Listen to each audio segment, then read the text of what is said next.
বছরের পর বছর পরিবার পরিজন ছেড়ে বিদেশের মাটিতে কঠোর পরিশ্রমে ঘাম ঝরিয়ে দেশের অর্থনীতির চাকা সচল রেখেছেন কোটি কোটি প্রবাসী বাংলাদেশি। তাদের কষ্টার্জিত রেমিটেন্সে সমৃদ্ধ হয়েছে বৈদেশিক মুদ্রার ভাণ্ডার, শক্ত ভিত পেয়েছে জাতীয় অর্থনীতি। অথচ রাষ্ট্রের অন্যতম মৌলিক অধিকার ভোট দেওয়া থেকে দীর্ঘদিন বঞ্চিত ছিলেন এই প্রবাসীরা। গণতান্ত্রিক প্রক্রিয়ায় অংশ নেয়ার সুযোগ তাদের ছিল না। অবশেষে সেই দীর্ঘদিনের বঞ্চনার অবসান ঘটতে যাচ্ছে।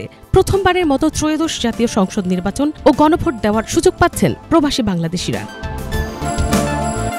ত্রয়োদশ জাতীয় সংসদ নির্বাচনে প্রবাসে থেকেই ভোট দেওয়ার সুবিধা নিশ্চিত করতে পোস্টাল ব্যালটে ভোট দেওয়ার ব্যবস্থা চালু করেছে নির্বাচন কমিশন। এই প্রক্রিয়াকে সহজ ও কার্যকর করতে চালু করা হয়েছে বিশেষ mobile application postal vote BD. অ্যাপটির মাধ্যমে প্রবাসী ভোটারদের পাশাপাশি নির্বাচনী দায়িত্বে নিয়োজিত কর্মকর্তা কর্মচারীরাও পোস্টাল ব্যালটে ভোট দিতে পারবেন।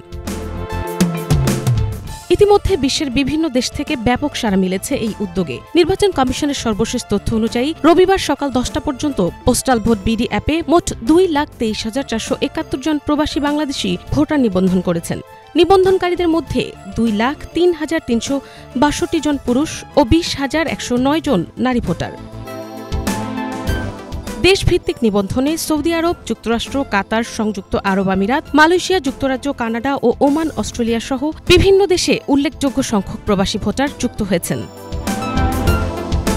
নির্বাচন কমিশন জানিয়েছে, পোস্টাল ব্যালট পেতে হলে নিবন্ধনের সময় প্রবাসী ভোটারকে অবস্থানরত দেশের সঠিক ও পূর্ণাঙ্গ ঠিকানা প্রদান করতে হবে। প্রয়োজনে কর্মস্থল বা পরিচিতজনের ঠিকানাও দেয়া যাবে। এই নিবন্ধনের সময়সীমা আগামী 25 ডিসেম্বর পর্যন্ত বাড়ানো হয়েছে।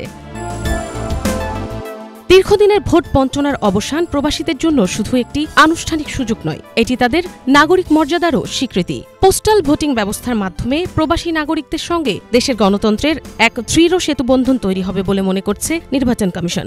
এতে গণতন্ত্র হবে আরও বিস্তৃত, অংশগ্রহণমূলক ও প্রতিনিধিত্বশীল।